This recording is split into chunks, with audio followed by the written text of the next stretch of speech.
You thought he won it on that shot, right? I thought he won it on that shot. Yeah, me too. I did. I jumped up. That's classic, though. They gonna show that crazy if forever, he though. won It's it. still classic. Oh, for sure. For sure. For sure. But it would have been crazy if he won it on that. It's an inch away. What would a championship mean for Tyrese Haliburton, Paul? Ooh. If Tyler, man, if TJ Joy, if Tyler, Tyrese, yeah, Haliburton win a championship. Welcome to the show, Tyler. Oh, yeah, I was just talking to my boy Tyler. But if Tyrese Haliburton wins a championship, this will be the biggest leap to superstardom we've ever seen in the NBA. Think about this. He didn't even make the All-Star game this year, and he potentially could win a championship, finals MVP. We would say he's probably the best player on the team. Arguably, I mean, I would say he is. Right? He's definitely the face of the team, right? He's gonna go in a year to where people call him overrated.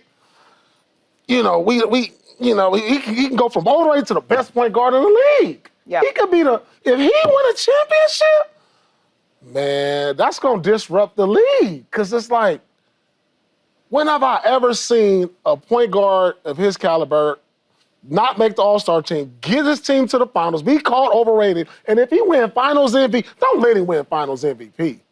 If he win finals MVP, this is gonna be the biggest shove it up your new, you know what, to the rest of the players in the league. Whoa. You know what I'm saying? Like, and he got probably the biggest chip on his shoulder. For sure. He gotta have the biggest chip on his shoulder, and that's why I think he's gonna be motivated. I think everybody is down him. When you look at the spread, they picked to get blown out tonight by double figures, and they've done nothing but exceed expectations. They're rolled here. They're gonna say, well, they played the Knicks and they played the Cavaliers. They had a tough road, in my opinion. Nobody expected them to get here. His superstardom, we're gonna have to start talking to some of these shoe companies. We need a Tyrese Haliburton shoe. We need we need a Ken doll of them. We need a new, we need new phone cases. Tyrese Haliburton, he will become a household name in the league, and we will be talking about him being the best point guard in the NBA. 100%, no doubt, no argument. He immediately is the second best player in Indiana Pacers history behind Reggie Miller. And I'm right behind you, Reggie. I'm about to pass you in a few years. And Reggie played 18 seasons with the Pacers. When you think Indiana Pacers, you think Reggie Miller. Yeah. Very rarely do you see two young players traded and it works out for both teams. Sabonis goes to Sacramento and Haliburton goes to Indiana. And it works out for both teams. To me, when your peers rank you as the most overrated player in the league, that means something. Like, you want the respect of your peers. Everybody else is like whatever. Right. But your peers, they basically felt like he couldn't play in the Olympics. He barely played. He was the last man off the bench. So they treated him like he was a flunky. And to be in this situation, like, I felt like in that New York series, he went from a star to a superstar. You do the choke sign that Reggie did so many years ago.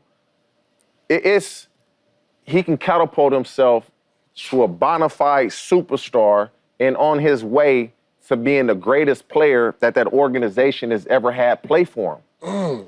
And nobody on this side of North America think the Pacers have a chance to win. It's very few people picking the Pacers.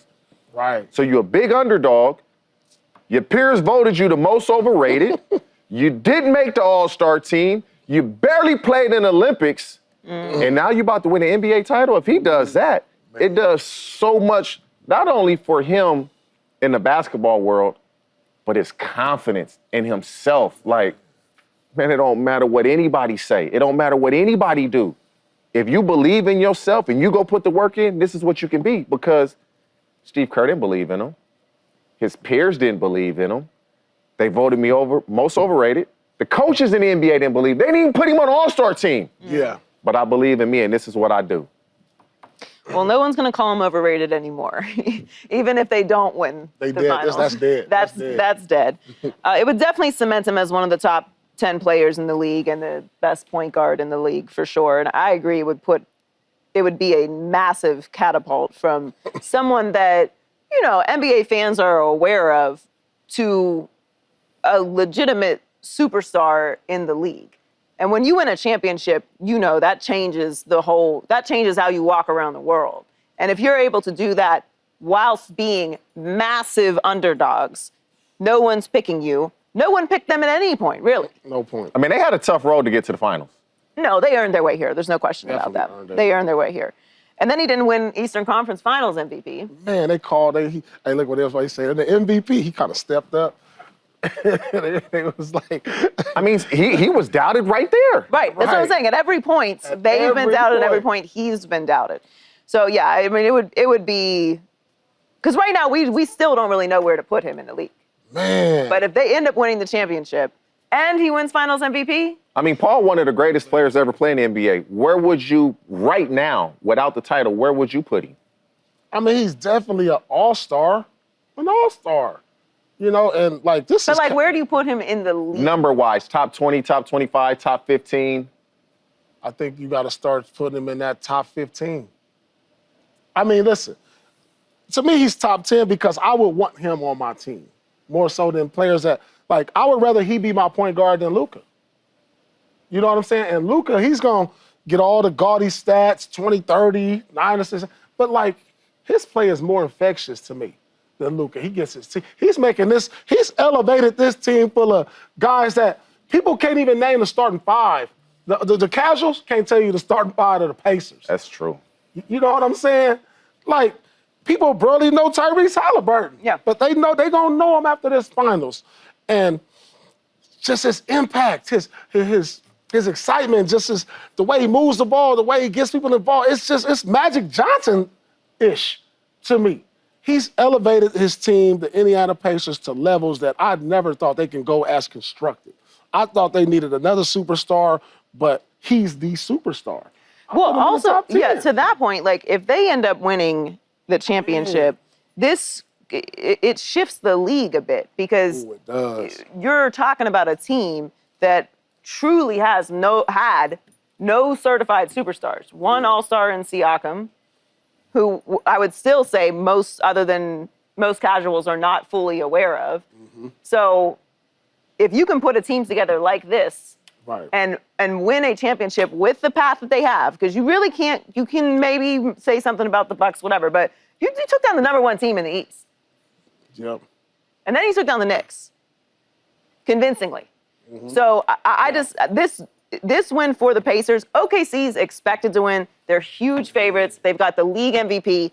If the Pacers, end up winning this series against the league MVP and the number one team in the NBA, 18 games better than the second best team in the West, that's going to change. That's going to put a lot of pressure on GMs who are out here talking about we need 2 or 3 stars. Like, no, you kind of need to just put together a real team. And the way they're playing in the playoffs, with the physicality that they're allowing, yeah, I believe it eliminates the supers. Because if you can really get physical with the best players, now it gives you a chance. It gives you a chance to play defense, and you can kind of slow them down a little bit more than you would in the regular season. So now our picks are going to be valued, because I want to draft a guy 6'5", 6'7" to 6'8", that can play really good defense, that can match up, that can switch, that can knock down shots. Those are the guys you need. And you seeing that with what Oklahoma City has coming off the bench. You're seeing it with what Indiana Pacers have. Not many teams had that type of young guys that are big, physical, strong, and athletic. I'm getting chills, like, just thinking about if Indiana, I'm picturing them winning it. Like, serious, like, I'm getting chills right now. Like, this will be the greatest NBA championship ever for one team. Like, the greatest ever, because like, most teams in the NBA, the expectations that have expectations, because before the season, you got 3 or 4, 5 teams. It's like, all right, every year, one of these 5 teams is going to win. Mm-hmm. You put them in a box, it's going to be either Celtics, Cavs, Oklahoma, they was number 1 last year, Denver, Lakers, and whoever. This came out of nowhere.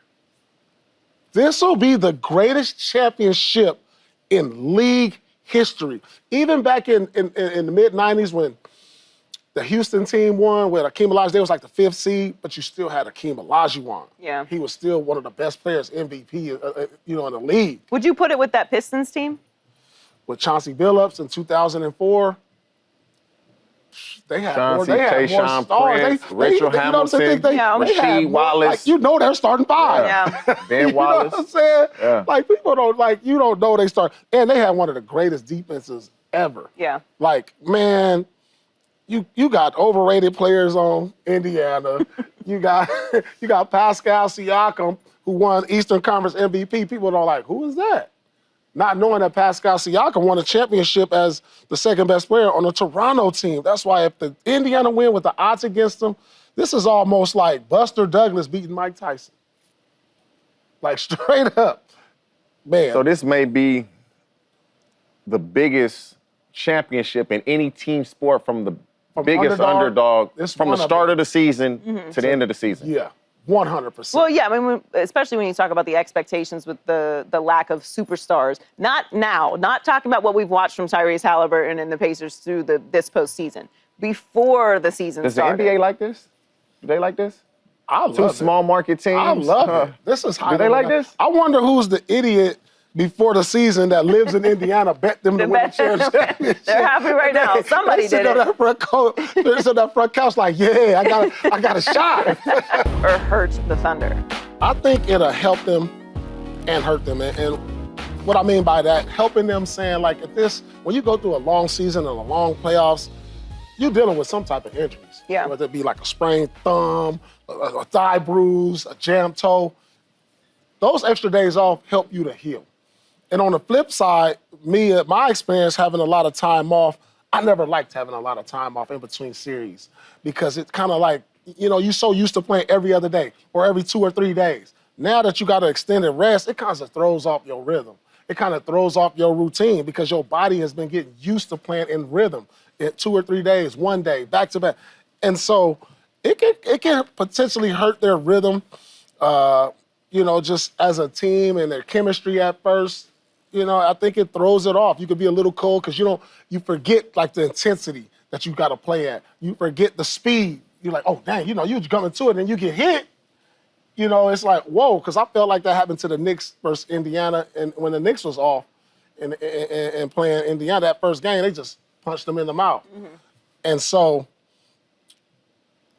I just think the advantage is going to go to Indiana game 1 because as like me, when I started off on the road in playoff series, our whole emphasis is like, we got to get game 1. We got to get game 1 because then you try to shift the pressure immediately on them. And so I think Indiana's going to have a shot. So I think at the end of the day, it's going to hurt the Thunder. To me, it helps them defensively. It's going to hurt them offensively.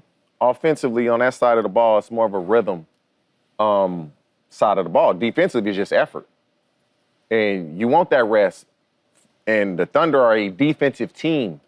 And so I just want to see how Neesmith and Nembhard, how they play SGA. Are they going to be allowed to be aggressive?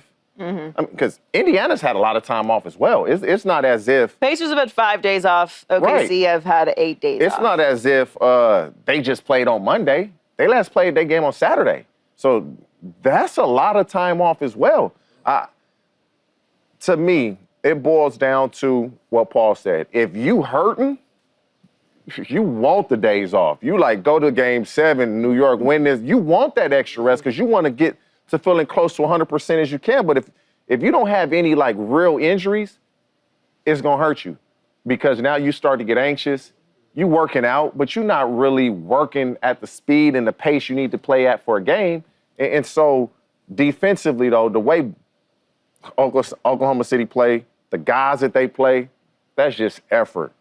Offensively, SGA, Chet Holmgren, Jalen Williams, does it take them out of their rhythm? Those 3 guys, because those are the 3 main scorers for OKC. Well, we don't have to worry about age in this particular finals.